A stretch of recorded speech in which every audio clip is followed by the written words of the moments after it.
Aus alt, mach neu. Bei mir gibt es heute eine neue Drittstufe. Ich verspreche mir davon einmal ein bisschen weniger Gewicht, vor allem aber immer funktionierende Drittstufe und ein bisschen mehr Bodenfreiheit. Und ob das alles klappt, das werden wir in diesem Video sehen. Wenn dich das auch interessiert, dann würde ich sagen, bleib sehr gerne dran. Und damit ganz herzlich willkommen zu einem neuen Video bei Fan4Van. Mein Name ist Markus und heute geht es, wie bereits erwähnt, um den Umbau einer Drittstufe. Ich wechsle von einem alten System auf ein neues System und deswegen schauen wir uns zu Beginn auch erstmal die Spezifikation dieser unterschiedlichen Treppen an, denn dann bekommt man auch schon eine Vorstellung, warum ich auf die Idee gekommen bin, die Drittstufe an meinem Fahrzeug zu wechseln. Danach gucken wir uns den Umbau an sich an, denn ich bin heute bei den lieben Mikas, die mich dabei unterstützen, diese Drittstufe zu wechseln.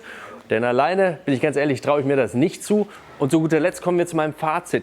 Wird diese neue Drittstufe meine Anforderungen erfüllen?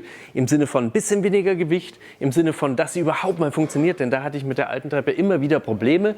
Und vor allem, dass ich ein bisschen mehr Bodenfreiheit habe. Ja, das werden wir im Fazit sehen. Und damit würde ich sagen, legen wir sofort los. Ich wünsche dir ganz viel Spaß bei diesem Video. Diese Seitenschwenk-Drittstufe für die Beifahrerseite stammt aus der ETB-Serie der Firma Alpha Dynamic. Sie wurde konstruiert für den VW Crafter, in meinem Fall für den Grand California oder den MAN TGE, für die Radstelle L3, L4 und L5. Das Ganze funktioniert für Heck- und Allradantrieb. Aber natürlich auch für andere Basisfahrzeuge wie den Sprinter oder zum Beispiel den Fiat Ducato. Die Drittstufe hat eine Auftrittsfläche von 1310 x 160 mm und eine Tragkraft von 240 Kilogramm. Für die Montage sind alle wichtigen Teile im Lieferumfang enthalten, inklusive der sehr ausführlichen und gut beschriebenen Einbauanleitung. Sprechen wir noch über den Preis. Hier habe ich eine Preisrange im Internet zwischen 1.200 und 1.500 Euro gesehen. Ich selber habe 1.375 Euro für diese Drittstufe bezahlt. Sprechen wir noch kurz über das Gewicht. Die bisherige Drittstufe von Thule, die brachte so 8 Kilogramm auf die Waage. Die neue von Alpha Dynamics, ganze stolze 19 Kilogramm. Hier sind wir also leider schon mal durchgefallen.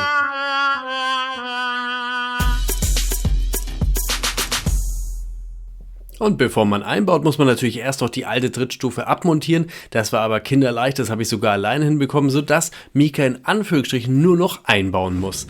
Ich hatte am Anfang ein bisschen Befürchtung, dass ich mit der Drittstufe und dem Steuerungskasten meiner Hubstützen kollidieren könnte. Deswegen habe ich das erstmal im Trockenen ein bisschen ausprobiert und Gott sei Dank ist das überhaupt kein Problem. Die gehen sich in keinster Weise im Weg um.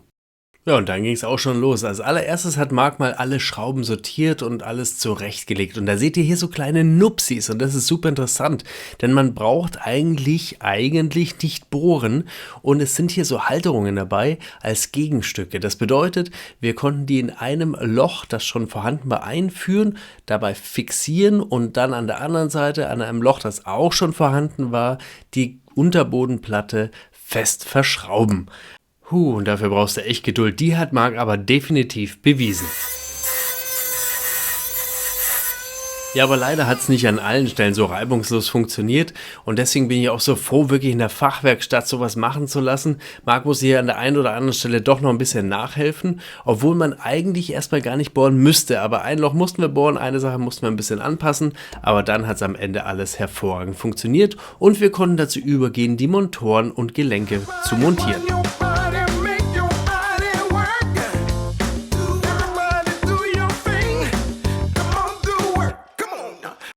Ja, und als die Gelenke verschraubt waren, ging es nur noch um die Drittstufe. Einmal kurz draufgelegt, verschraubt und fertig ist die Lauge. Noch nicht ganz, denn jetzt beginnt die Sache mit der Verkabelung.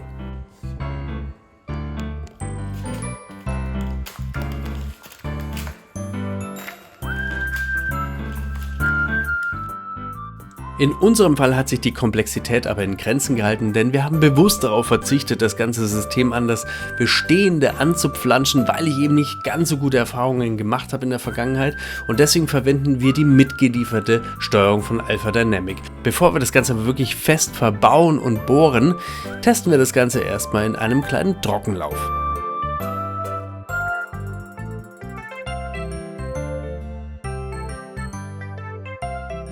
Tipptopp, genauso soll es sein. Alles funktioniert wunderbar, deswegen können wir uns jetzt dran machen und die Sensorik verbauen. Einmal wird an der Türe ein Magnet montiert und auf der Gegenseite wird der Sensor verschraubt. Um hier nicht versehentlich falsch zu bohren, wird das Ganze hier penibelst genau markiert und dann angesetzt und gebohrt und die entsprechende Sensorik hier verbaut. Und das alleine ist es wiederum nicht, denn jetzt muss man die Kabel alle miteinander verbinden.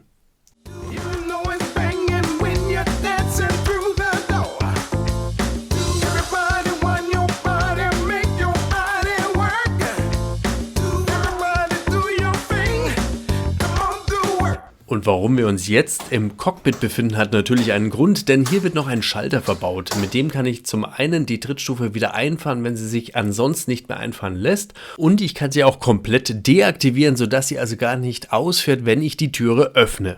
Und als dann alle Kabel verlegt waren, alles fest montiert war, ging es ums Ausprobieren und was soll ich sagen, es funktioniert alles wunderbar und ich bin richtig happy mit dieser neuen Trittstufe.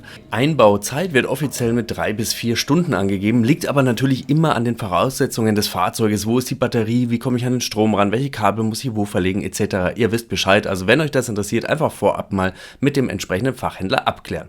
Eines muss man noch dazu sagen, hier wäre von Werk aus noch ein LED-Licht dabei, allerdings hat mir das von der Farbtemperatur nicht so gut gefallen und ich habe das auch ein bisschen anders gelöst, dazu dann aber an anderer Stelle nochmal mehr, hier nur ein kleiner Teaser dazu. Ja, und das ist das Ergebnis und ich denke, damit können wir dann direkt überspringen in mein persönliches Fazit. Zeit für mein persönliches Fazit zu dieser Trittstufe und ich hatte ja ganz klar 3 Anforderungen. Eine war, dass ich mehr Gewicht spare und da haben wir gleich ganz zu Beginn des Videos erfahren, dem ist leider nicht so. Also da ist die Trittstufe schon mal definitiv durchgefallen. Eine zweite Anforderung war, dass ich ein bisschen mehr Bodenfreiheit möchte. Warum möchte ich die? Gerade mit diesem langen Radstand bin ich natürlich nicht drauf aus, irgendwie groß Offroad zu fahren, in die Wüste abzuhauen.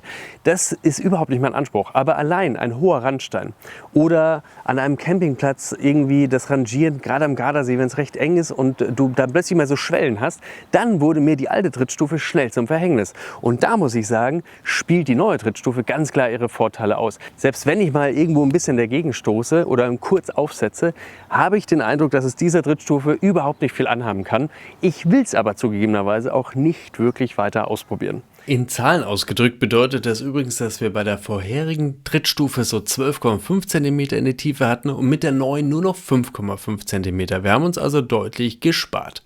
Naja, und die dritte Sache, die ich mir gewünscht habe von dieser Trittstufe, ist, dass sie endlich mal zuverlässig funktioniert. Und da kann ich euch sagen, das tut sie. Ich habe sie zwar jetzt erst so seit 4 Monaten im Einsatz, aber in diesen 4 Monaten funktioniert sie wirklich tadellos. Und ich muss dazu sagen, dass dieses Fahrzeug mein Alltagsfahrzeug ist. Als Business Camper bin ich damit immer unterwegs und deswegen ist auch die Trittstufe immer am Ein- und Ausfahren. Und das hat sie bisher tadellos gemacht. Insofern hat sie jetzt schon viel, viel besser gearbeitet als die Trittstufe, die ich vorher die letzten 2 Jahre hatte.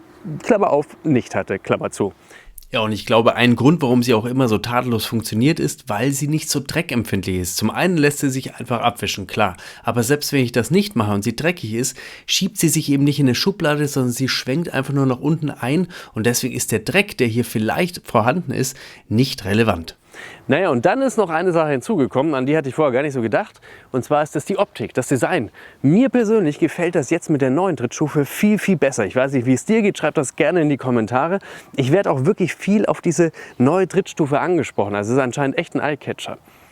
Und jetzt muss man aber auch 2 Sachen dazu sagen. Einmal ist Optik und Design immer so eine persönliche Geschichte, das sieht jeder anders. Und B ist das Thema halt auch der Preis. Und das ist wieder ein deutlicher Nachteil von dieser Trittstufe. Ich finde, sie ist ungemein teuer. Klar, sie hat da ordentliche Mechanik drin verbaut und ich glaube, qualitativ ist das echt eine Bombe, das Beste, was ich so bisher am Fahrzeug hatte.